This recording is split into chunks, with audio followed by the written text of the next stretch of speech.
আসসালামু আলাইকুম ওয়া রাহমাতুল্লাহি ওয়া বারাকাতুহু।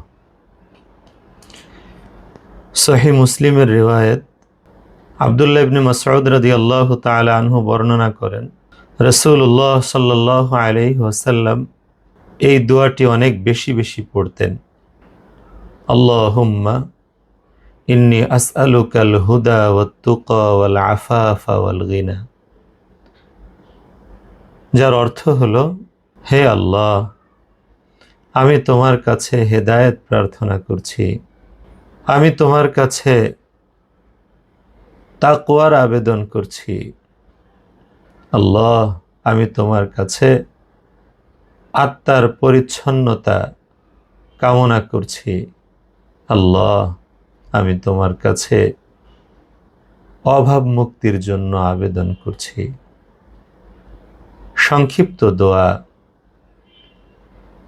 কিন্তু এর উপকারিতা অনেক অনেক বেশি। আল্লাহ তাআলা আমাদেরকে এই দোয়াটি বেশি বেশি পাঠ করার তৌফিক দান করেন।